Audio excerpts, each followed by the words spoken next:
A sada pozivam kolegu Jovana Draškovića, predsjednika Glavnog odbora Unije slobodnih sindikata, da vam se obrati.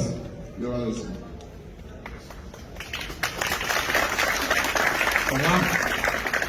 Poštovane koleginice i kolege, članovi sindikata Telekoma, želim vam dobar dan, dobar 78. dan. Želim da vas pozdravim u ime Unije slobodnih sindikata Crne Gore i Sindikata prosvjete Crne Gore i još jednom dam podršku u vašoj borbi. Prvo bih se obratio zaposlenima i funkcionerima koji se nalaze u zgradi preko puta. Danas pred vašim vratima nisu radnici firme koja je otišla u stečaj. Nisu radnici kojima poslodavac ne može da isplati zarade. Danas su pred vašim vratima zaposleni u jednoj od poslovno najuspješnijih i najprofitabilnijih kompanija u Crnoj Gori, Crnogorskog Telekoma, dijela velikog Deutsche Telekoma. Poštovani, ovdje nešto nije u redu. 2020. na sajtu Crnogorskog Telekoma vezano za politiku odnosa sa zaposlenima, menadžment kaže: smatramo da su naši predani zaposlenici naše najveće bogatstvo i naš najvažniji faktor uspjeha. Kao odgovornom poslodavcu važno nam je da održavamo odnose povjerenja sa našim zaposlenima, sindikatima i predstavnicima zaposlenih. Danas su pred vašim vratima upravo ti predani zaposlenici. Danas je njima 78. dan štrajka, danas je njima 78. dan bez zarade, danas je njima 78. dan nepravde, nepoštovanja njihovih radnih i građanskih prava. Obraćam se nadležnim organima, inspekciji rada, Ministarstvu rada, Vladi Crne Gore. Svjedoci smo poruka i upozorenja koje nam upućuju dužnosnici zemalja Europske unije, kako moramo poštovati institucije i zakone države Crne Gore. Potpuno smo saglasni sa njima i mi kao građani ove države od vas tražimo da obezbijedite da svi poštujemo zakone Crne Gore, bez izuzetka, svaki pojedinac, svaka kompanija. Dok smo tu, dok radimo ovdje, ostvarujemo profit, dužni smo poštovati zakone države Crne Gore i odluke nadležnih organa. A lijepo bi bilo, kao što mi podržavamo dobronamjerne poruke političara iz Europske unije, da tako i kompanije i pojedinci koji dolaze iz zemalja Europske unije svojim primjerom budu uzor i nama i drugima. Poštovani predsjedniče Vlade Crne Gore, gospodine Abazoviću, očekujemo od vas da od nadležnih ministara i službenika tražite striktno poštovanje zakona i odluka. Očekujemo od vas da na prvom mjestu bude interes građana ove države. Očekujemo od vas da, kao što ste najavili, do kraja ove sedmice primite na razgovor predstavnike zaposlenih Crnogorskog Telekoma.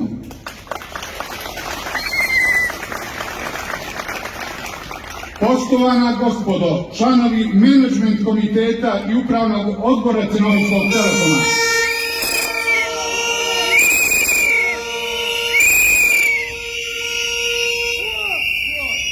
kao i mnogi drugi građani Crne Gore i klijenti ove kompanije, pitam se šta se dešava sa Crnogorskim Telekomom? Šta se to promijenilo od 2021. godine, kada je Crnogorski Telekom dobitnik sertifikata poslodavac partner, a kao jedan od navedenih razloga za taj sertifikat sjajni rezultati odnosa kompanije prema zaposlenima. Ne znam šta se promijenilo, ti zaposleni su isti ovi koji se sada na ulici bore za svoja prava. Ovo vam sada nisu sjajni rezultati. Ja znam da vama nije lako ovih dana. Ne može vama biti prijatno da već 78 dana srijećete, viđate nezadovoljne zaposlene. Ne možete vi biti srećni vodeći uspješnu kompaniju u kojoj vaši predani zaposlenici nisu zadovoljni. Ne možete vi biti zadovoljni ako već 78 dana umjesto poslovnim uspjesima vaši klijenti čitaju, slušaju, svjedoče o nepravdi, o problemima, o nezakonitostima u Crnogorskom Telekomu. Ne možete vi biti srećni ako vaše odluke bivaju poništene zbog nezakonitosti. Poštovana upravo Crnogorskog Telekoma, nešto vam ne valja ovaj posao. Ne šaljete dobru sliku nama, korisnicima vaših usluga. Za tu lošu sliku ne pomaže ni optika, ni 5G mreža. Nema tog majstora štrajkbrehera koji će tu sliku popraviti.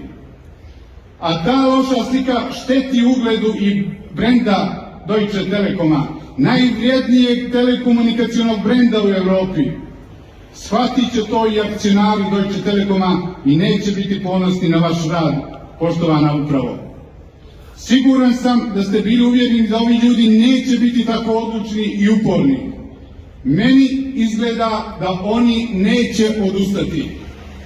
Zato, kao dobronamjerni korisnik vaših usluga, i molim i zahtijevam da što prije sa ovim ljudima sjednete za pregovarački sto, da dođete do mogućeg kompromisa.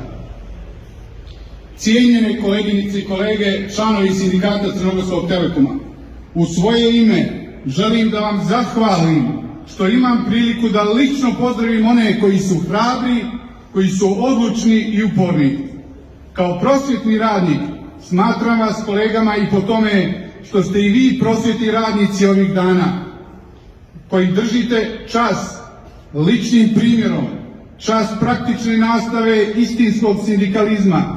Pokazujete nam kako se boriti za svoja prava, hrabro, uporno, ali i odgovorno, poštujući zakone i tražeći od poslodavca isto, a to ne može i ne smije biti mnogo. Hvala vam.